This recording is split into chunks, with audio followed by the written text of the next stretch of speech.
My mother gave my entire college fund to my sister, so she could have a bigger wedding with more guests. She expected me to just be happy for her and move on. I wasn't.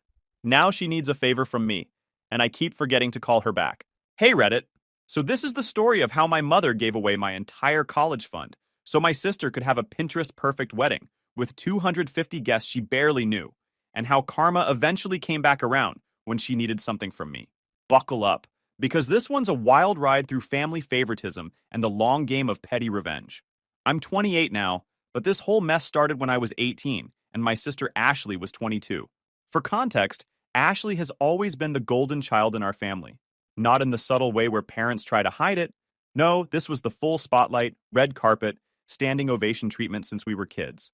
She was the firstborn, the daughter my mom always wanted, and apparently that meant she could do no wrong while I was basically an afterthought with a pulse. Growing up, every achievement of mine got a golf clap while Ashley got a full parade. I made honor roll every semester through high school while working weekends at a pharmacy to save money. My reward was a "that's nice, honey," and maybe a pat on the head. Ashley barely passed her classes, and my mom threw her a graduation party that cost more than my used car. The favoritism was so obvious that even our neighbors noticed it. Mrs. Patterson next door once asked me if I was adopted because she never saw my parents at any of my school events. Nope, just the spare kid, Mrs. P. My parents had set up college funds for both of us when we were born. My grandpa on my dad's side had insisted on it before he died, actually put it in his will that a portion of his estate had to go into education funds for his grandkids. Smart man, my grandpa. He knew my mom's spending habits could fund a small country's GDP if left unchecked. By the time I graduated high school, my fund had grown to about $85,000. Not enough to cover everything at a big university, but enough to handle a state school with maybe some part-time work on the side. I had my whole plan mapped out. State university for a degree in accounting, graduate in 4 years, get my CPA, and start building an actual career. Nothing fancy, just a solid plan for a solid future. Ashley's fund was roughly the same amount. She'd gone to a local community college for 2 years, living at home, and then transferred to a state school where she'd graduated with a degree in communications. She'd used about half her fund since living at home saved money. The rest was just sitting there, earning interest, supposedly being saved for grad school or a house down payment or something responsible. Then she met Brandon. Brandon was about as interesting as dry toast, but he had a decent job as a manager at a bank and came from a family with money. Not rich, but comfortable enough that they belonged to a country club and took annual trips to Europe. Ashley saw dollar signs and a lifestyle upgrade, and suddenly she was madly in love with this human equivalent of beige paint. They dated for like 8 months before Brandon proposed. My mom lost her mind with excitement. She started planning the wedding before Ashley even got the ring resized. We're talking Pinterest boards, vendor meetings, venue tours, the whole production. My mom treated it like she was planning a royal wedding instead of watching her daughter marry a guy whose most interesting quality was his golf handicap. The wedding planning took over our entire house. There were fabric swatches on every surface, 3 different wedding magazines in every bathroom, and my mom on the phone with vendors at all hours. She'd somehow appointed herself as the unofficial wedding coordinator, and Ashley was more than happy to let her run wild with ideas. I was finishing up my senior year of high school during all this, trying to finalize my college plans and figure out financial aid. I had applied to 3 state schools and gotten into all of them. My top choice had a great accounting program and was only 2 hours away from home. I'd visited campus twice, met with the financial aid office, and had my whole 4-year plan sketched out. One night in March, my mom asked me to come into the living room for a family discussion. In my family, those words have never preceded good news. It's like when your boss says, "We need to talk," or when your girlfriend says, "We should talk about us." Nothing good follows that phrase. I walked into the living room to find my mom and Ashley sitting on the couch with serious faces. My dad wasn't there, which should have been my first red flag. My dad had this magical ability to disappear whenever uncomfortable family discussions were about to happen. Man could sense tension from 3 rooms away and would suddenly remember he needed to clean the garage or check the oil in his car. My mom started with the classic, "You know we love you both equally" opener, which is what parents say right before proving they definitely don't love you equally. She went on about how weddings are important life milestones and how she wanted to make sure Ashley had the wedding of her dreams. Then she dropped the bomb. Ashley wanted to upgrade her wedding.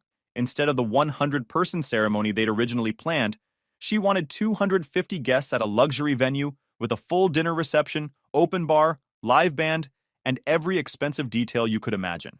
The original budget was around $30,000. The new dream wedding? Try $95,000. I sat there doing the math in my head, already knowing where this was going, but hoping I was wrong. Brandon's parents were contributing $25,000. My parents had saved about $15,000 for wedding expenses. That left a pretty significant gap. My mom then said the words that I will remember for the rest of my life. We've decided to use your college fund to cover the rest of the wedding costs. Ashley's education fund will be used too, but since she's already graduated, we thought it made sense to invest in her future this way instead. I just stared at her. You're taking my college fund? All of it? Not all of it, my mom said quickly. Like that made it better. We'll leave you about $5,000 for your first semester expenses, and you can get loans for the rest. Lots of students take out loans. It's very normal. Ashley jumped in with her sweetest voice, the one she uses when she wants something. It's just so important to start a marriage off right, you know? Brandon's family is inviting so many important people, and we really want to make a good impression. Plus, you're smart and young. You'll be able to pay off loans easy with your salary after you graduate. I looked at my mom. Did you talk to Dad about this? Your father agrees it's the best decision for the family, she said, which was mom code for, I told your father this is happening, and he nodded while watching TV. The best decision for the family. Not for me, the person whose money it actually was. For the family, which apparently meant Ashley's social status and my mom's ability to brag about throwing an expensive wedding. I asked if Ashley was contributing her own money to this. She had a job, had been working for almost a year since graduating. My mom got defensive immediately. Ashley has expenses, she said. She's saving for her future with Brandon. They'll need money for a house, for furniture, for starting their life together. It wouldn't be fair to expect her to empty her savings for one day. But expecting me to give up my entire college fund? Totally fair. Got it. I tried to argue. I pulled out all my college planning documents, showed them the financial aid packages, explained how much I'd have to borrow if they took my fund. With the fund, I'd graduate with maybe $20,000 in loans, which was manageable. Without it, I was looking at over $80,000 in debt before interest. My mom waved it all away. You'll get scholarships. You're a good student. Apply for more scholarships and work-study programs. Ashley didn't have any of those advantages. Ashley didn't have those advantages because she barely maintained a C average and never tried to get scholarships, but pointing that out would have been unsupportive. The conversation went in circles for an hour. Every argument I made was met with guilt trips about being selfish, about not wanting my sister to be happy, about how family supports each other. My mom even cried at one point, saying she never thought I'd be so cruel as to deny my sister her dream wedding. That's when I realized I'd already lost. The decision had been made before they even told me.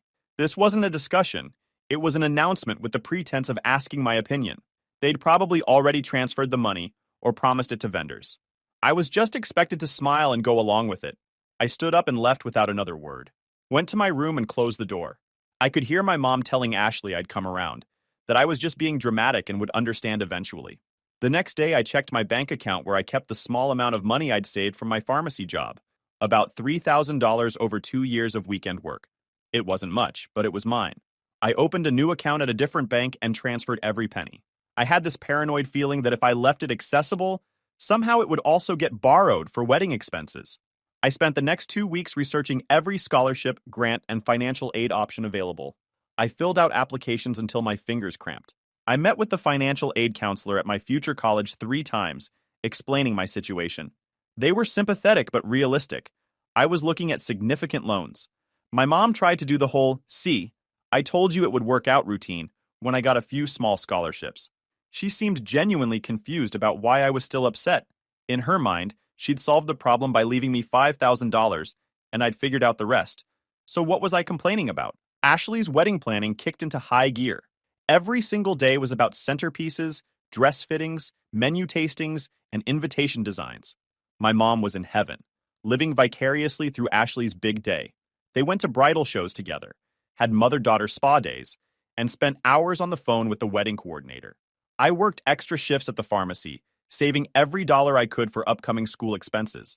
When I wasn't working, I was in my room studying or researching ways to minimize my costs. I'd decided to take a full course load every semester, including summers, so I could graduate in 3 years instead of 4. It would be brutal, but it would save me a year of living expenses and tuition. Nobody seemed to notice how much time I was spending in my room or how quiet I'd become. They were too wrapped up in wedding world. The only time I was expected to participate was when they needed my opinion on something meaningless, like whether the napkins should be ivory or cream. Like I gave a single damn about napkin colors when my financial future had just been torched for those napkins. The one conversation that really stuck with me happened about a month before the wedding. I was in the kitchen making a sandwich when Ashley came in, all excited about some overpriced wedding favor she'd found. She started showing me pictures on her phone, going on about how cute they were and how her guests would love them. Then she looked at me and said, "You know I really appreciate this, right? The sacrifice you're making for me?" I just looked at her. Sacrifice I'm making?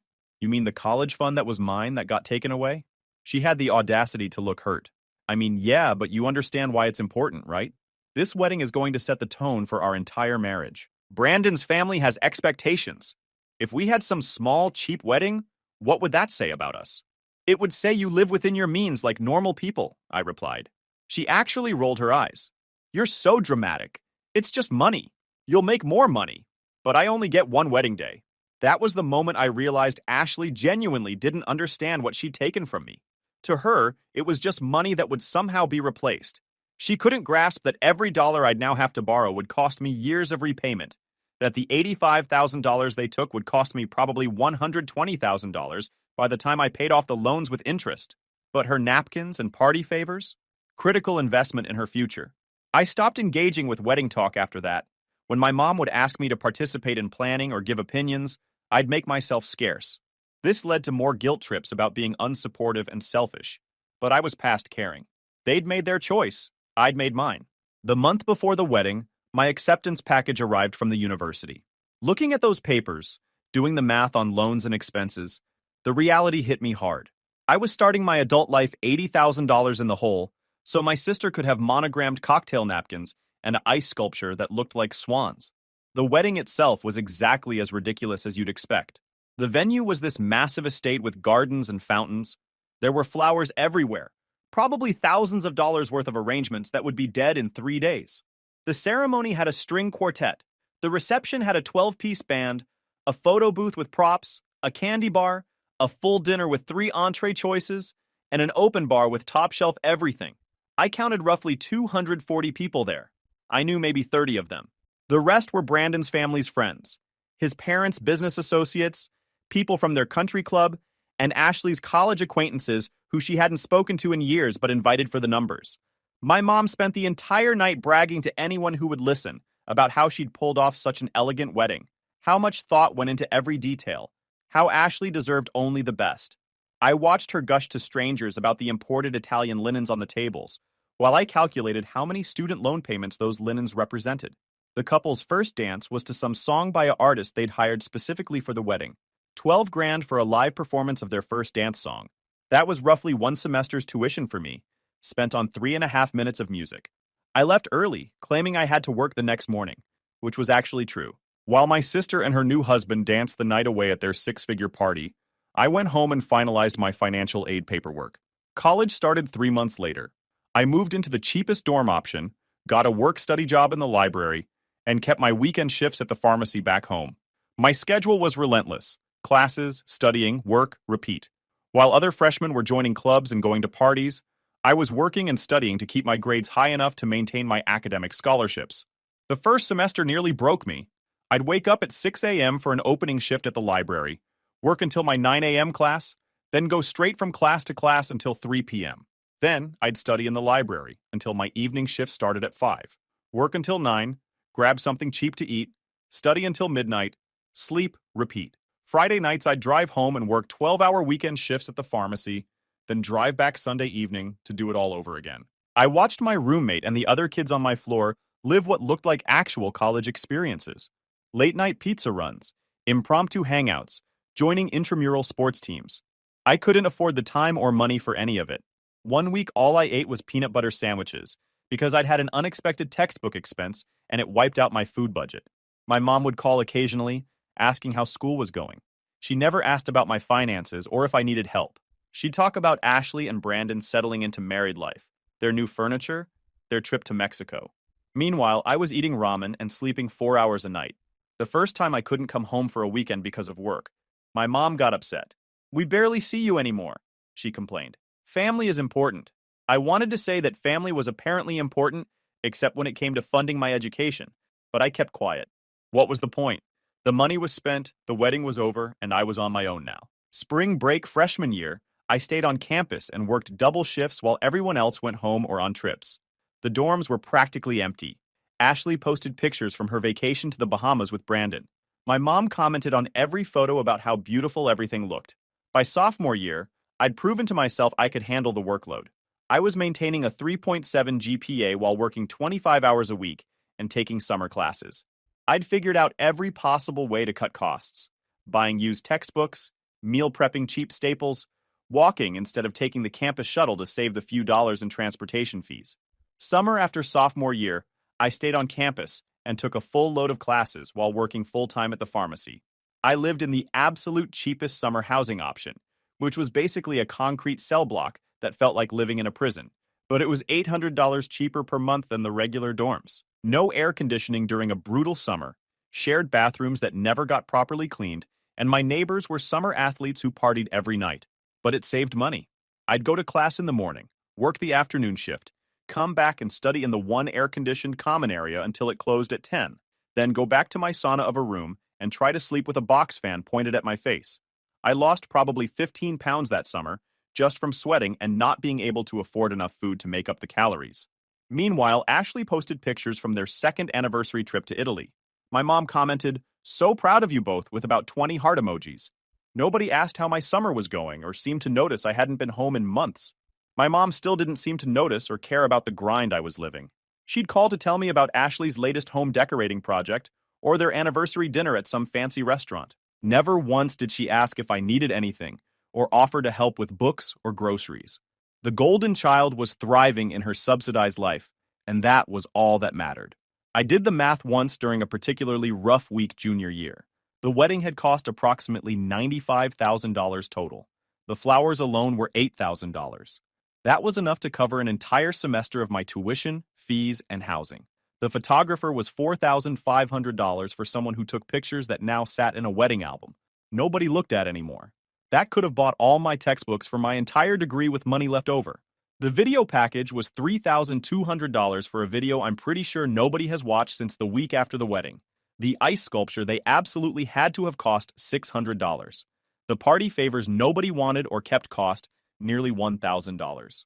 Every dollar of that wedding, I could convert into something practical in my life. The centerpieces cost more than my monthly food budget. The wedding cake cost more than my car insurance for 6 months. The live band cost more than my rent for 3 months. But Ashley only got one wedding day. Meanwhile, I got 4 years of exhaustion, stress, and wondering if I'd make it to graduation before burning out completely. Junior year, something shifted. I stopped being bitter about the situation and started seeing it as fuel.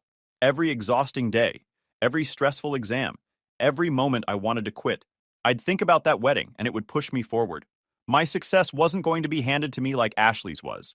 I was going to earn it and it would mean something.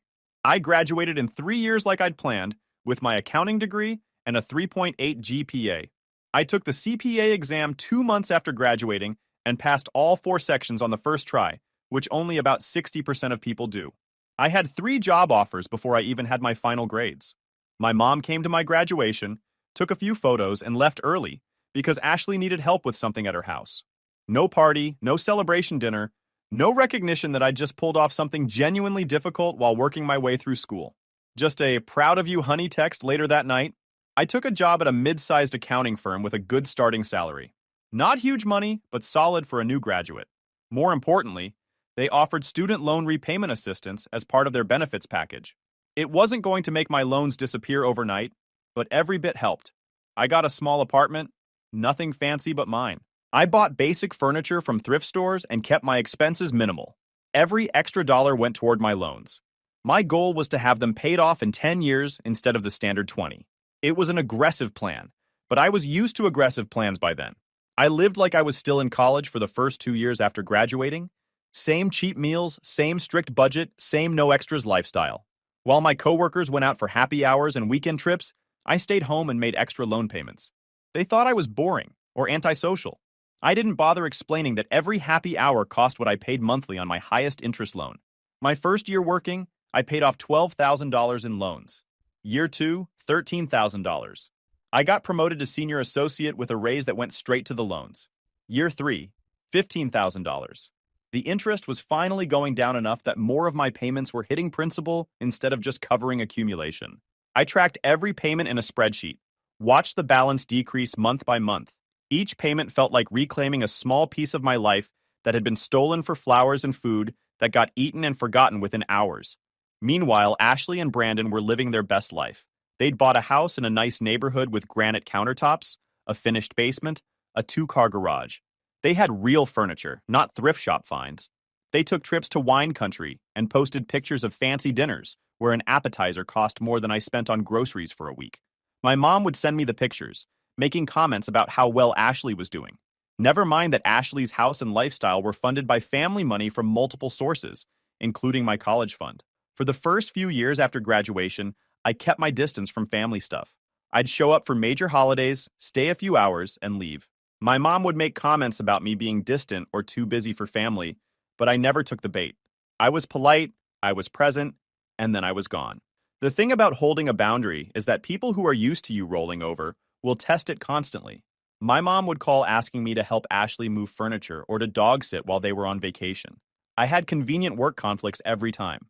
She'd guilt trip me about being selfish and not making time for family. I'd agree that yes, I was very busy with work and couldn't help. Then year 5 hit. I'd been working steady, living cheap, and aggressively paying down my loans. I'd knocked out about $45,000 of the principal. I was on track to be debt-free in another 5 years, right on schedule with my plan. That's when my mom called with an interesting update. Ashley and Brandon were getting divorced. Apparently, the fairy tale marriage that required a 6-figure wedding had lasted exactly 4 years and some months. The details were messy. Brandon had been having an affair with someone from his work. Ashley had been spending money faster than they could make it, and they were drowning in credit card debt. They'd bought the house and furniture and cars and took trips they couldn't afford, living off credit and expectations. The house was underwater on the mortgage. They had over $60,000 in credit card debt between various cards. The cars were financed at terrible rates. The fancy furniture was on payment plans they could barely keep up with. Turns out when you fund a lifestyle on credit instead of actual financial planning, things fall apart quick. The divorce was going to be ugly and expensive, and Ashley was moving back in with my parents. My mom sounded genuinely shocked, like she couldn't understand how this had happened. Her perfect daughter's perfect marriage had imploded. The irony wasn't lost on me that Ashley's wedding, the one that required sacrificing my education fund, had launched a marriage that didn't even make it to a 5th anniversary. All that money for a relationship that ended up being worth less than the cost of the centerpieces. My mom called me crying, saying Ashley needed family support during this difficult time. I said that was rough, and I hoped Ashley landed on her feet. Mom asked if I could help Ashley out with some money to get her own apartment. Just a small loan, maybe $2,000 to cover first and last month's rent somewhere. I said I couldn't do that. I had my own expenses to worry about.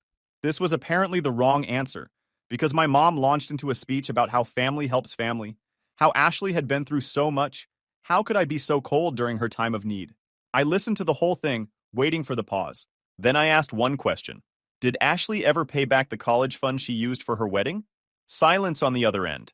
Then my mom tried to pivot, saying that was different, that was years ago, that I needed to let it go.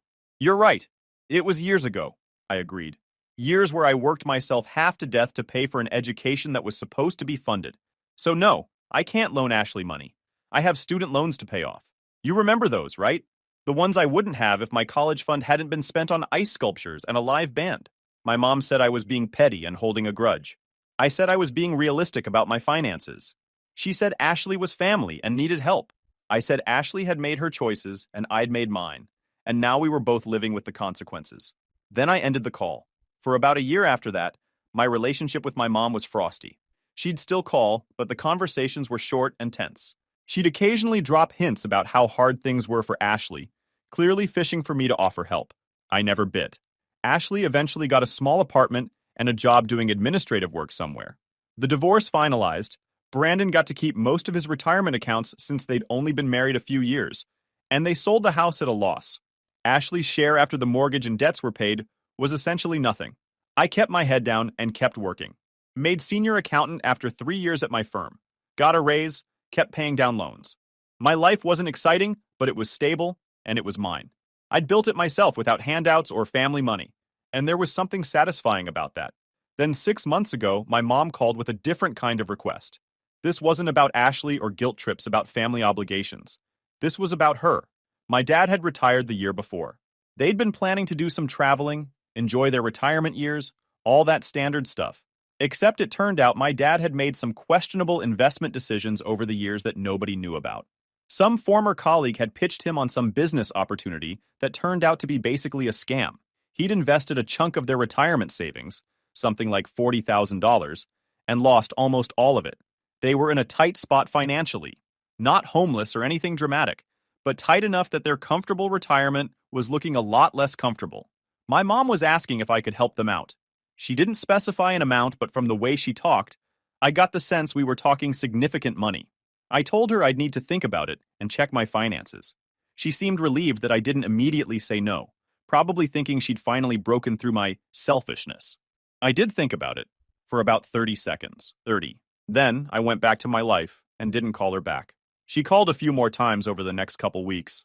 I'd see her name on my caller ID and just let it go to voicemail. The messages started off casual, just checking in to see if you'd had time to think about helping out. Then they got more urgent.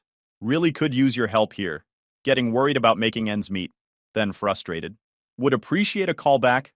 This is important. I'd occasionally text back something vague like, super busy with work, will call when I have time, or got your message, still figuring out my budget. Never an actual commitment to call or to help, just enough response to show I wasn't dead. A month went by. 2 months. My mom started calling more frequently. The messages got longer and more detailed about their financial situation, how they might need to sell the house and downsize, how she was so stressed about money at a time in her life when she shouldn't have to be stressed, how she never thought her son would leave her hanging like this. Never once in any of these messages did she acknowledge the irony. Never once did she seem to connect the dots between leaving me to drown in student loan debt and me not jumping to rescue her from financial trouble. The best message came about 3 months into this whole thing. She called and left this long voicemail about how family is supposed to stick together, how she'd always been there for me growing up, how she'd sacrificed so much for me and Ashley, and how disappointing it was that I couldn't be bothered to help her in her time of need. I saved that voicemail. Sometimes when I'm having a bad day, I listen to it and remind myself that the capacity for selective memory and zero self-awareness is truly boundless. Ashley called me after that, which was rare. We barely spoke anymore beyond polite small talk at holidays.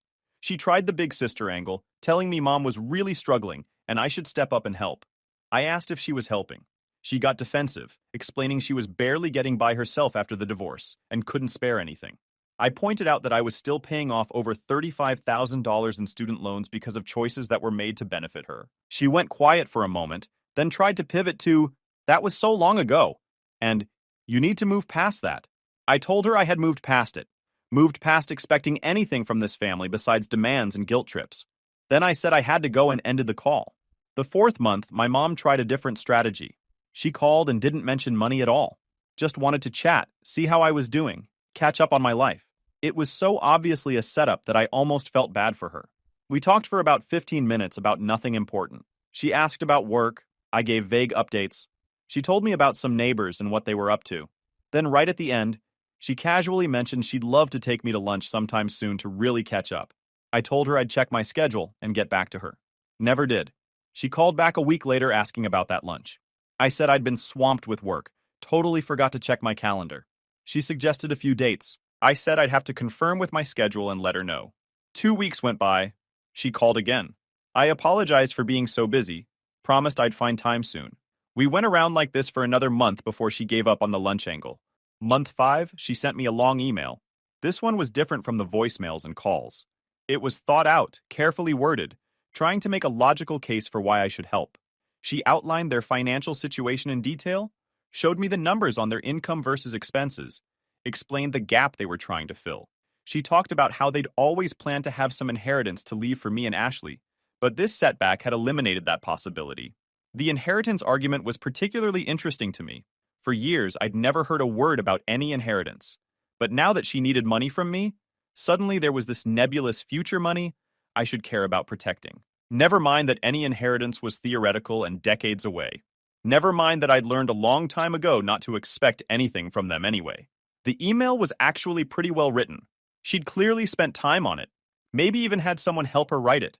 It had bullet points and financial breakdowns and all these reasonable-sounding arguments. Reading it, I could almost see how someone else might be convinced. But I wasn't someone else. I was someone who remembered exactly what happened to my college fund. I didn't respond to the email. Not even a, "got it, we'll think about it." Just complete silence. After a few days, she sent a follow-up asking if I'd received the email. I sent back, "Yep, got it," and nothing else. She asked if I had any questions about what she'd sent. I said, "Not right now, still processing," then went radio silent again. Month 6, which brings us to about now, she tried bringing Ashley into it more directly. They both called me on three-way, some coordinated intervention attempt. Ashley opened with how worried she was about Mom and Dad. Mom jumped in with how she just needed to know if I could help or not, that the uncertainty was worse than a no. I told them I'd already said I needed to think about it and check my finances. Ashley pushed, asking how much longer I needed to think about it. I said as long as necessary, that this wasn't a decision to make lightly. Mom asked if I could at least give them a timeline for when I'd have an answer. "I'll get back to you when I get back to you," I said. "I'm not going to be pressured into making a financial decision before I'm ready." They tried a few more angles on that call. Guilt, logic, emotional appeals, the works. I stayed polite but firm. No promises, no commitments, no timeline. Just, "I'll think about it and let you know." The call ended with both of them clearly frustrated. I went back to watching TV. Here's the thing. I'm not struggling financially anymore. I'm doing fine. I make good money. My loans are down to a manageable amount. I'm building a solid career. I could probably help them without destroying my budget. But every time I think about it, I remember sitting in that living room at 18 years old, being told that my college fund was going to pay for centerpieces and a chocolate fountain. I remember my mom crying about how I was being selfish for not wanting to give up my education fund for Ashley's party. I remember working 3 jobs while taking full course loads. I remember every ramen dinner, every time I couldn't do something with friends because I had to work, every exhausting semester where I wondered if I'd make it. I remember Ashley's face when she said, "You'll make more money, it's just one wedding." And I remember that not once, not a single time in the years I was struggling, did my mom call to offer help. Not once did she check if I needed money for books, or if I was eating properly, or if I was okay. The only calls I got were to tell me about Ashley's latest purchase, or vacation, or home improvement project. So now when my mom calls, I do check my phone. I see her name pop up and I think, oh yeah, I should call her back. But then I remember I have laundry to do or work emails to catch up on or literally anything else. And I just keep forgetting to call her back. It's the most passive form of revenge, really. I'm not yelling or making scenes. I'm not refusing to help outright or having dramatic confrontations. I'm just consistently forgetting that she needs something from me. The same way she forgot I needed help when I was working myself to exhaustion. The same way she forgot my college fund was mine when she wanted to throw an expensive party. The same way she forgot I existed unless she needed something.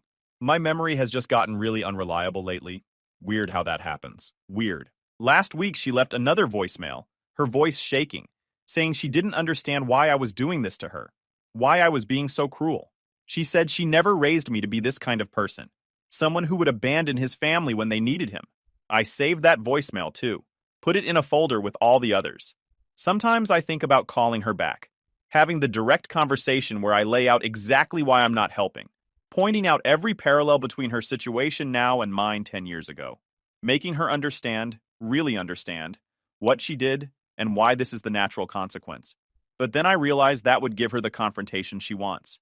It would open the door to more manipulation, more guilt trips, more opportunities for her to twist the situation into me being the bad guy. She'd make it about my grudge instead of her choices. So instead, I just keep forgetting to call her back. She's stressed about money and feels abandoned by family?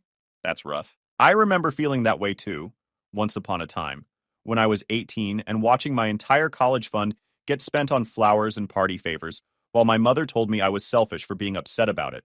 Ashley called me yesterday, angry this time instead of playing the concerned sister angle. She said I was being childish and petty, that holding onto this grudge for so long was pathetic. She said Mom was literally losing sleep over their financial situation, and I was just making it worse by ignoring her. I asked Ashley if she still had any of the money from her college fund that didn't get used, or if she'd spent it all on her lifestyle before the divorce. She said that was beside the point. I said it actually was exactly the point, and then I ended the call. My mom texted me this morning. Please call me. We really need to talk about this. I'm your mother. I read the text. I thought I should respond to that. Then I got distracted by work and completely forgot about it. Just like I keep forgetting every other time she reaches out. Guys, we are so close to hit 100,000 subscribers on this channel. If you are not subscribed to the channel, please consider subscribing. It really helps hit that 100,000 mark. Thanks for making this dream come true. My parents chose my cheating ex over me at every family gathering after our divorce. They said she was like a daughter to them, and I needed to get over it. So I stopped coming to anything. Now they're begging to meet their 3 grandchildren, and I keep forgetting to call back. Hey, Reddit. So my parents picked my cheating ex-wife over me after our divorce, kept inviting her to every single family event while telling me to get over it, and now they're shocked that I won't let them meet their grandkids. Buckle up, because this is one hell of a ride that involves betrayal, terrible parenting, and the most satisfying petty revenge you'll read all week. I'm 32 now, but this story starts about 7 years ago when I was 25 and getting married to who I thought was the love of my life. Let me paint you a picture of my family dynamics first, because context matters here. Without understanding where I came from, you won't fully appreciate just how nuclear I went when they pushed me too far. I'm an only child. That sounds like it should mean I got all the attention and love, right? Wrong. See, my parents always wanted a daughter. They made that abundantly clear my entire childhood. Mom would make these comments about how she wished she had someone to go shopping with or plan weddings with. Dad would joke about how sons are fine, but daughters take care of you when you're old. Real subtle stuff that definitely didn't mess with my head at all growing up. Growing up, I got used to hearing about all the things they couldn't do with me because I was a boy. No tea parties, no dress shopping, no mother-daughter spa days or daddy-daughter dances. I know this sounds like I'm being sensitive, but when you hear this stuff your whole childhood, it gets under your skin. Every birthday, every Christmas, there was this undercurrent of disappointment that I wasn't what they really wanted. They tried to compensate by being good parents in the practical ways. I was fed, clothed, had a roof over my head, went to decent schools. But there was always this emotional distance, this sense that I was adequate, but not ideal. Other kids had parents who came to every game, every recital, every school event. Mine came to the important ones and spent the rest of the time talking about their friends' daughters and how sweet they were. I played baseball through high school, was pretty good at it too, made varsity sophomore year. My dad came to maybe a third of my games, and when he did, he'd spend half the time on his phone. Meanwhile, my buddies' parents were there every single game with signs and cowbells and the whole 9 yards. I told myself it didn't matter, that I didn't need that kind of attention, but it did matter. It always mattered. When I met Jessica at 22, my parents lost their minds with excitement. Not because I was happy or because she was a good person for me. No, they were thrilled because they finally got their daughter. From day one, they treated Jessica like she was their kid, and I was just the guy who happened to bring her into their lives. I met Jessica at a mutual friend's house party. She was gorgeous, confident, funny, and way out of my league, or so I thought. We hit it off immediately, talked for hours about everything and nothing. She laughed at my jokes, seemed genuinely interested in what I had to say, made me feel like I was the most interesting person in the room. Looking back, I realized she was just really good at making people feel that way.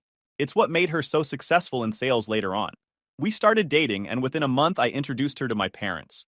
That was my first mistake. The moment she walked into their house, it was like watching a masterclass in charm. She complimented my mom's decorating. She asked my dad about his work and actually seemed fascinated by his boring stories about municipal accounting. She brought homemade cookies she'd baked that morning just for them. My mom pulled me aside in the kitchen and literally had tears in her eyes. "She's perfect," she whispered. "Don't mess this up." No pressure or anything. From that point on, Jessica became the center of my parents' universe. My mom called her more than she called me. They'd make plans without even including me. I'd come home from work and Jessica would already be at my parents' house having dinner with them. When I'd ask why I wasn't invited, my mom would say, "Oh, I thought you were working late," even though I'd told her multiple times what my schedule was. Jessica ate it up too. She was one of those people who could charm anyone within 5 minutes of meeting them. My mom and her would spend hours on the phone talking about recipes and home decor. My dad taught her how to play golf, and they'd go out on weekends together, just the two of them. I didn't even golf. Family dinners became all about Jessica's job as a pharmaceutical sales rep, Jessica's opinions on everything, Jessica's stories about her clients and her travel. I'd sit there like a prop in my own life, occasionally getting asked to pass the salt. Jessica's own family was kind of distant. Her parents had divorced when she was young, and both remarried quickly. She had step-siblings she didn't really know and parents who were more focused on their new families. I think that's why she latched onto my parents so hard. They gave her the family she'd always wanted, and they finally got the daughter they'd always wanted. I was just the middleman who made it possible. Don't get me wrong, at first I thought it was great that my girlfriend and parents got along so well. Beats the alternative of having in-law drama, right? My buddy from college was dealing with a girlfriend whose mom hated him, and that sounded like a nightmare. I figured this was what a healthy family looked like. I was young and dumb, and didn't see the red flags that were practically slapping me in the face. The warning signs were there, though. Jessica would make decisions about our relationship and then tell my parents before telling me. She'd plan our weekends around my parents' schedule without checking if I had other plans. When we had disagreements, she'd call my mom and they'd tag team me until I gave in. It was subtle at first, but it built up over time. One time we were looking at apartments to move in together. I found this great place near my work with a good price. Jessica found one that was 20 minutes further from my job but 15 minutes closer to my parents' house. Guess which one we ended up getting? My mom even helped convince me by saying things like, "You can visit us more often," and "Jessica's commute is longer than yours, so it's only fair." We got married after dating for 3 years. Big wedding, over 200 people, the whole thing. My parents paid for most of it, but made sure everyone knew Jessica planned every single detail, which was true. I wanted a small beach ceremony with close friends, and maybe a casual reception at a restaurant. Simple, meaningful, affordable. Jessica wanted the fairy tale wedding, and I mean the full fairy tale. She had Pinterest boards with thousands of pins. She subscribed to 4 different bridal magazines. She dragged me to 17 different venues before picking the one she'd liked first anyway. The whole engagement turned into this production that was more about the event than the actual marriage. Every weekend was consumed with wedding planning, cake tastings, flower selections, band auditions, meeting with photographers. I tried to be involved, but honestly, most of the time Jessica and my mom had already narrowed down the choices to 2 options that were basically identical, and my job was just to nod and agree. If I suggested something different, they'd share this look like I was being difficult. The actual wedding planning revealed so much about the dynamic I'd been ignoring. I wanted a friend of mine who was an amateur DJ to handle the music. Jessica and my mom insisted on hiring a professional band that cost $8,000. When I protested about the price, my dad pulled me aside and said, "Son, this is her day. Just let her have what she wants. Her day. Not our day. Hers." I suggested we do a casual buffet-style dinner to save money and make it more relaxed. Jessica wanted a formal sit-down dinner with multiple courses. My mom backed her up, saying, "We're only doing this once, we should do it right." The implication being that my vision wasn't right. The guest list was another battle I lost. I wanted to keep it under 100 people. Jessica's list alone was 150 people. She invited co-workers she barely knew, distant relatives who'd she'd met once, friends from high school she hadn't spoken to in years. When I questioned why we were inviting people who weren't actually close to us, my mom said, "Weddings are about bringing people together," and that I was being antisocial. My parents paid for about 60% of the wedding, which was generous, but they held it over me constantly during the planning. Anytime I pushed back on something, my dad would remind me they were footing most of the bill, like I'd asked them to do that. They offered because they wanted the big wedding. I would have been happy with the courthouse and a nice dinner. Guess which wedding we had? My contribution to the planning was showing up and saying yes to whatever they decided. I picked my groomsman and the officiant, a family friend who'd known me since I was a kid. Jessica and my mom handled literally everything else. The colors, the flowers, the menu, the seating chart, the timeline, the decorations, the favors, the programs, everything. The night before the wedding, we had a rehearsal dinner at this fancy restaurant Jessica's aunt recommended. My parents gave a toast that was 90% about how wonderful Jessica was and 10% about how lucky I was to have found her. My dad literally said, "We always wanted a daughter, and now we finally have one." Everyone laughed and clinked glasses. I smiled and nodded like it was a sweet sentiment instead of a gut punch that reminded me I'd never been quite enough for them. The wedding day itself was beautiful, objectively speaking. Perfect weather, elegant venue, everything went smoothly. Over 200 people showed up. The ceremony was nice. The reception was fun. Jessica looked stunning and seemed genuinely happy. I was happy too, in the moment, Looking back at the photos now, though, I can see it in my face. This underlying uncertainty, this sense that I was a supporting character at my own wedding. My mom cried during the ceremony. She told everyone later it was because she was so happy. I think part of it was that she'd finally gotten the daughter she'd always wanted. She'd planned this kind of wedding in her head for years, probably imagining a daughter she never had. Now she got to live it through Jessica. The whole day felt less like a celebration of me and Jessica as a couple, and more like a celebration of Jessica joining my family. Speech after speech mentioned how lucky my family was to have her, how she'd fit in so perfectly, how she was already like a daughter to my parents. Nobody really talked about us as a team or partnership. It was all about her being welcomed into the fold. I brushed it off at the time, told myself I was being oversensitive, that it was sweet how much my family loved my new wife, that I should be grateful instead of weird about it. That's what you do when you've spent your whole life getting subtle messages that you're not quite what was wanted. You learn to ignore your gut and rationalize away the red flags. The first couple years of marriage were fine on the surface. We had our issues like any couple, but nothing that seemed catastrophic at the time. The usual stuff, disagreements about money, whose turn it was to do dishes, how to spend holidays, normal couple friction. But looking back, the foundation was shaky from the start. Jessica's job had her traveling constantly for pharmaceutical conferences and client meetings, sometimes gone for a week at a time. She was great at her job, genuinely talented at sales and building client relationships. The money was good too, better than what I was making. She'd come back from trips with stories about fancy dinners and hotel suites, trade shows and networking events. I worked as an insurance adjuster for a regional company. Steady hours, decent pay, home every night. I'd investigate claims, assess damages, interview claimants, write reports. Not glamorous, but it paid the bills, and I actually enjoyed the investigative side of the work. There was something satisfying about piecing together what really happened in an accident or incident, separating facts from fiction. The work-life balance was good too. I was home by 6 most nights, had weekends free unless there was a major claim that needed immediate attention. I thought it was a good setup. Stable income, time to enjoy life, no unnecessary stress. Apparently, I was wrong about it being impressive enough. My parents loved telling people about Jessica's career.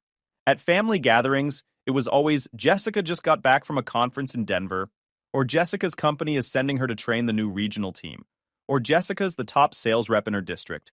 They'd go on and on about her accomplishments, her travel, her salary increases. When people asked what I did, my dad would usually say something like, insurance stuff, in this dismissive tone, then immediately pivot back to Jessica. Sometimes he wouldn't even finish the sentence before changing the subject. He's in insurance, but anyway, Jessica was just telling us about her trip to Seattle. My mom would actually apologize for my job sometimes. Someone would ask what I did and she'd say, "Oh, he's an insurance adjuster," with this apologetic little laugh like she was embarrassed. Then she'd quickly add, "But Jessica has a really exciting career in pharmaceutical sales." Like she needed to compensate for my boring job with Jessica's impressive one. I started noticing the difference in how they talked about us at family dinners. When Jessica told a story about work, closing a big deal, handling a difficult client, traveling to a new city, my parents would hang on every word, ask follow-up questions, express amazement and pride. When I'd talk about work, solving a complicated case, catching someone trying to commit fraud, getting recognition from my boss, they'd give distracted nods and change the subject within minutes. It got to the point where I stopped sharing work stories unless specifically asked, and I was rarely specifically asked. Why bother talking about your accomplishments when nobody's really listening? The cracks in our marriage started showing around year 3. Jessica became distant in a way that went beyond just being busy. She was always on her phone, texting during dinner, stepping outside to take calls that she said were work-related. She was tired all the time, irritable, snapping at me over little things that never bothered her before. When she was home, which was increasingly rare, she was physically there but mentally checked out. I'd try to tell her about my day, and she'd be scrolling Instagram. I'd suggest we watch a movie together, and she'd say she had emails to catch up on. I'd try to initiate intimacy, and she'd claim she was exhausted from travel. Our conversations became purely logistical. Did you pay the electric bill? What do you want for dinner? Can you pick up the dry cleaning? We stopped talking about anything meaningful, stopped sharing our days, stopped being partners, and became more like roommates with joint financial obligations. I tried talking to her about it multiple times, asked if something was wrong, if there was anything I could do, if she was unhappy with me or the marriage. She'd always say she was just stressed with work, and I was being too needy. that I didn't understand the pressure she was under to perform, that I should be more supportive instead of complaining that she was working hard. The thing is, I was supportive. I handled everything at home when she was traveling, made sure bills were paid, house was clean, groceries were stocked. I never complained about her travel schedule or long hours. I encouraged her career ambitions. So being called needy for wanting my wife to occasionally act like she remembered I existed? That stung. I'm not an idiot. I knew something was off. The late-night phone calls, the secretive texting, the increasing travel, the emotional distance, the lack of physical intimacy. But I trusted her. More fool me. I thought maybe it really was just work stress, that we were going through a rough patch and would come out stronger. All that optimistic nonsense people tell themselves when they don't want to face what's right in front of them. I even tried to spice things up, thinking maybe we'd fallen into a rut. Planned a surprise weekend getaway to a bed and breakfast she'd mentioned wanting to visit. She canceled the day before because a work emergency came up. Tried cooking her favorite meals when she was home. She'd take 3 bites and say she wasn't hungry. Bought her gifts for no reason. She'd thank me absently and put them aside. My friends noticed the change in me. Asked if everything was okay at home. I'd brush it off, make excuses. Marriage is work, right? Everyone goes through difficult periods. We'd figure it out. Looking back, I was lying to myself as much as to them. Then came the night that changed everything. Jessica was supposed to be at a 3-day pharmaceutical conference in Chicago. She'd left on Wednesday morning, kissed me goodbye at the door, said she'd call me when she got to the hotel. She'd been looking forward to this conference for weeks, said it was important for networking, and there were several seminars she wanted to attend. She called Wednesday night and sounded fine. Told me about the hotel, the other reps she'd run into, the dinner reception. Thursday we texted a few times. Brief messages about her day. Nothing seemed unusual. I had no reason to suspect anything. Then came the night that changed everything. Jessica was supposed to be at a 3-day conference in Chicago. She'd left on Wednesday, supposed to be back Saturday morning. Friday night around 11 p.m., I got a call from a number I didn't recognize. I almost didn't answer, but something made me pick up. It was a woman named Linda. She introduced herself as the wife of Jessica's coworker, Brian. She was calling because she'd found some text messages on Brian's phone that I needed to see. She was crying, apologizing for being the one to tell me, but said she'd want to know if she were in my position. My stomach dropped. Linda sent me screenshots. Messages between Brian and Jessica going back almost 8 months. And I'm not talking about friendly coworker banter. These were explicit, detailed messages about their affair. Plans to meet up at conferences. Complaints about their boring spouses who didn't understand them. Discussions about what they'd do if they could be together full-time. It was brutal to read. I sat on our couch until 4 a.m. just staring at those messages. Part of me wanted to believe it was fake somehow, that there was an explanation. But deep down, I knew it was real. The late nights. The distance. The irritability. It all made sense now. Jessica came home Saturday morning around 10 a.m., all smiles and asking how my week went. I just showed her my phone with the messages pulled up. Watched the color drain from her face. She tried to deny it at first, then said it wasn't what it looked like, then finally admitted it, but swore it was over and begged me to forgive her. I told her to pack a bag and get out. She started crying, saying she made a mistake, that she loved me, that we could work through this. I just kept repeating for her to leave. She finally did, going to stay with her parents. I called a lawyer that Monday. Now, here's where it gets really fun. I didn't tell my parents the details at first. I just said Jessica and I were getting divorced, and I'd rather not discuss it. My mom immediately called Jessica to check on her and get her side. Jessica apparently told them some story about us growing apart and me being unwilling to work on the marriage. Painted herself as the victim who tried everything to save us. My parents bought it completely. They started calling me, telling me I was making a huge mistake, that every marriage has rough patches, that I needed to be more mature and work on things. My dad actually said, "You're throwing away the best thing that ever happened to you over pride." I told them she cheated on me, showed them the messages. You know what my mother said? "Well, you must have done something to push her to that. People don't just cheat for no reason." My dad said I was probably not paying enough attention to her with her demanding career, that I needed to examine my role in the breakdown of the marriage. I'm not even kidding. My own parents blamed me for my wife having an 8-month affair. They made excuses for her, said everyone makes mistakes, that I was being too harsh and unforgiving. My mom actually said, "Jessica is like a daughter to me, and I know her heart is good." The divorce took about 4 months to finalize. Jessica fought me on every little thing through her lawyer, trying to get more money, claiming she deserved half of everything, even though we'd only been married 3 years and she made more than me. My lawyer was great, though, and we ended up with a pretty clean split. No kids, no house together, just dividing up some savings and possessions. During those 4 months, my parents kept in regular contact with Jessica. They'd have her over for dinner. My mom would take her shopping. My dad would invite her to his golf club, and they'd tell me about it. We had Jessica over Sunday, and she's doing so well. Jessica joined us at the club, and everyone asked about her, like they were rubbing it in my face. I told them it was inappropriate and hurtful that they were maintaining a relationship with someone who cheated on me and destroyed our marriage. My mom said, "Just because you two couldn't make it work doesn't mean we have to lose our relationship with her. She's been part of our family for 6 years." 6 years. I'd been their son for 25 years at that point, and they were choosing my cheating ex-wife over me because they'd known her for 6 years. The final divorce papers were signed on a Tuesday in March. I remember the date because it was my dad's birthday. I texted my parents that the divorce was finalized. My mom's response was, "That's too bad. We were hoping you'd reconsider." That year was rough. I threw myself into work, hung out with friends, started going to the gym regularly, tried to rebuild my life as a single guy. My parents would call occasionally, always bringing up Jessica somehow. How she got a promotion, how she was doing great, how she asked about me. It was like they were trying to make me jealous or regretful. I started declining family invitations. Thanksgiving that year, I said I had to work. Christmas, I told them I wasn't feeling well. Easter, I made up some excuse I don't even remember. Every time I skipped an event, I'd hear later through extended family that Jessica had been there. My aunt let it slip that Jessica came to Thanksgiving dinner. My cousin mentioned seeing Jessica at the Christmas gathering. My parents were literally replacing me with my ex-wife at family functions. I confronted them about it after Easter, asked them point blank why they kept inviting her. My dad said, "She doesn't have much family of her own, and we're not going to abandon her just because you can't handle being around her." My mom added, "We think if you two spent time together, you might realize you still have feelings for each other." They were trying to get us back together. Over a year after she cheated on me. They genuinely thought if they just kept us in proximity, I'd forgive her, and we'd reconcile.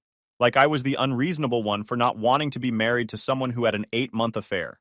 I told them I was done, that I wasn't coming to any more family events as long as Jessica was invited, that they needed to choose. My mother actually laughed and said, "You're being ridiculous and controlling. We can have relationships with whoever we want." So I chose for them. I stopped answering their calls. Stopped responding to texts, except for one-word answers. Stopped visiting. Stopped engaging at all. If they wanted Jessica as their daughter so badly, they could have her. I was out. For about 2 years, we were basically estranged. They'd reach out on my birthday and holidays. I'd send a brief thanks, and that was it. They never apologized. Never acknowledged that what they were doing was messed up. Just kept acting like I was being petty and holding a grudge. During this time, I met Rachel. She was a nurse at a hospital I was doing some insurance work at, evaluating a claim. We got to talking in the cafeteria, and she was just different from anyone I'd dated before. Genuine, funny, didn't play games. We took things slow, both of us having been burned before. After about 6 months of dating, I knew she was the one. I didn't tell my parents about Rachel for the first year we were together. Didn't see the point. They'd made their priorities clear, and I wasn't interested in bringing someone I cared about into that mess. Rachel knew about my family situation and was supportive, said she understood and wouldn't push me to reconcile if I wasn't ready. Rachel and I got married at a courthouse, with just our close friends present. No big wedding, no drama, no parents. It was perfect. Simple. Just about us making a commitment to each other. We had a small dinner afterward with about 20 people at a nice restaurant. Everything I'd wanted the first time around but didn't get. My parents found out I'd gotten married through Facebook when one of my friends posted photos and tagged me. My mom called crying, saying how could I get married without telling them? How hurt she was that they weren't included. I told her she'd made her choice when she chose Jessica over me, and I'd made mine. She tried to guilt-trip me about missing my wedding, said I'd regret excluding them from such an important day. I asked if Jessica had been at their last family gathering. She got quiet, then admitted yes, Jessica had been at their July 4th barbecue. I hung up. Rachel got pregnant about 8 months after we got married. We were thrilled. She had an easy pregnancy and gave birth to our daughter Sophie. Beautiful, healthy baby girl. The hospital staff asked about grandparents visiting, and I just said both sets lived far away. Easier than explaining the truth. When Sophie was about 3 months old, I posted a single photo on Facebook of me holding her. Just wanted to share this perfect moment with friends who'd been supportive through everything. Within an hour, my mom was calling. I didn't answer. She left a voicemail crying about having a granddaughter she'd never met, and how unfair I was being. My dad sent a long text about how they'd made mistakes, but family was family, and their granddaughter deserved to know them. I didn't respond. They sent cards with money for Sophie. I donated the money to charity and threw away the cards. Here's the thing, and I want to be really clear about this. I wasn't keeping Sophie from them out of spite. I was protecting my daughter from people who'd shown me exactly who they were when it mattered. These were people who blamed me for being cheated on, who maintained a relationship with someone who betrayed me, who chose a woman they'd known for 6 years over their own son. Why would I want those people influencing my child? Rachel and I had twin boys 2 years after Sophie, Jack and Noah. My parents found out through the same Facebook grapevine. More crying voicemails, more guilt trips. My mom sent an email saying she was heartbroken that she had 3 grandchildren she'd never met and that I was being cruel. I finally responded to that email, wrote out everything, how they blamed me for Jessica's affair, how they maintained a relationship with her for years after we divorced, how they kept inviting her to family events and telling me to get over it, how they never once apologized or acknowledged the pain they caused, how they chose her over me repeatedly, and how I wasn't exposing my children to people who'd treated their father that way. My dad responded saying it was in the past and I needed to move on, that they'd stopped seeing Jessica over a year ago, so everything was fine now. Like the issue was just that they were still in contact with her, and not the fundamental betrayal of how they'd treated me. I didn't respond to that. What was the point? They didn't get it, and they never would. Fast forward to now. Sophie is 5, the twins are 3. We live about 2 hours from my parents. Close enough that they could visit if we had a relationship. Far enough that we don't accidentally run into them. Rachel's parents are amazing grandparents and fill that role beautifully. The kids don't know my parents exist, and they're not missing anything. My parents have ramped up their attempts to contact me over the past 6 months. Calls, texts, emails, letters. They want to meet their grandchildren. They say they're getting older and running out of time. My mom sent a letter saying she's had health scares and wants to make amends before it's too late. My dad sent money for the kids' college funds with a note about wanting to be involved in their lives. I keep saying I'll call them back. I tell Rachel I need to think about it. I save their voicemails saying I'll listen later. I put their letters in a drawer, meaning to read them eventually, but somehow I keep forgetting. Must be getting forgetful in my old age. The guilt trips have evolved. They've started reaching out to my friends on Facebook, asking them to tell me how important family is. My aunt calls me every few weeks saying my parents are heartbroken and I'm being too harsh. My cousin sent me a long message about forgiveness and how everyone makes mistakes. What these people don't understand is that I did forgive my parents. I forgave them for myself, so I could move on and build a happy life. But forgiveness doesn't mean reconciliation. It doesn't mean giving them access to my family. It doesn't mean pretending their choices didn't reveal their character.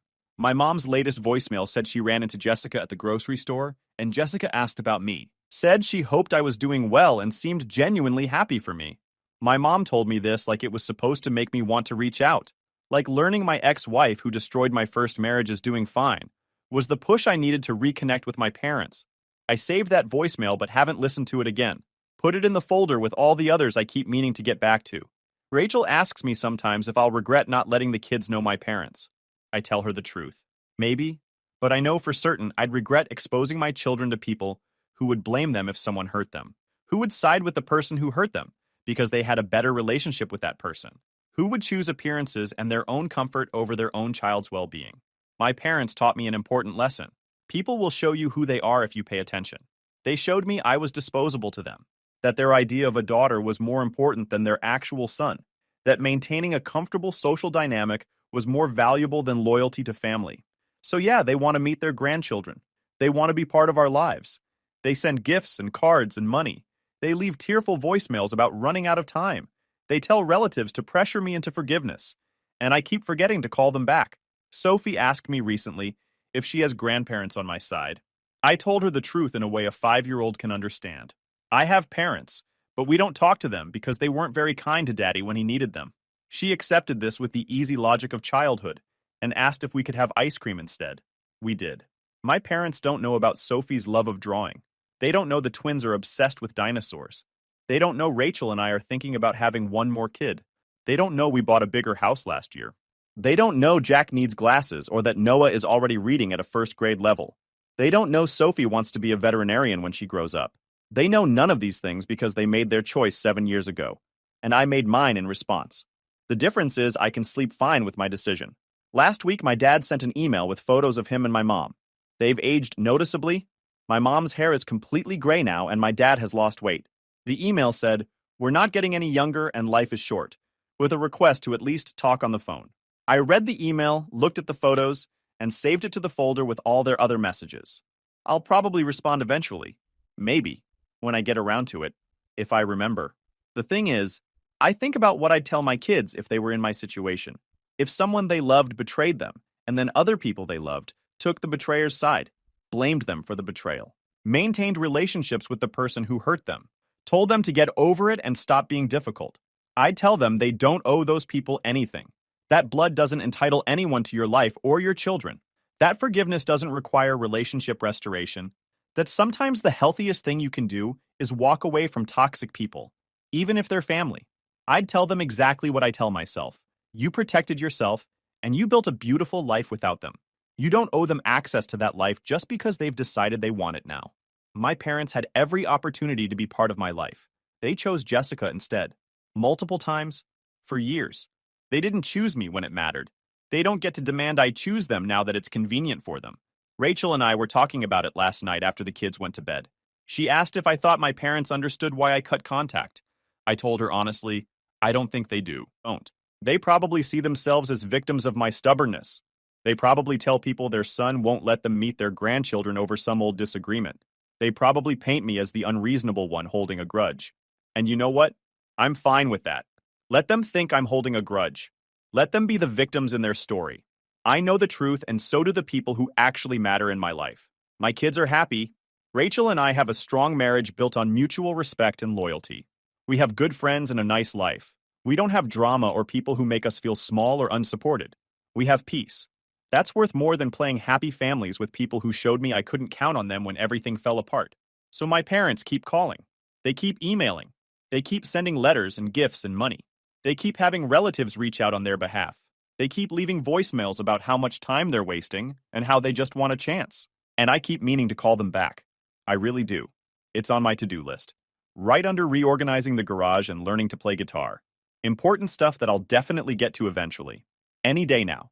I'm sure I'll remember soon. The irony isn't lost on me that they spent years telling me to get over what Jessica did, to forgive and move on, to not hold grudges. And now they can't understand why I can't just get over what they did.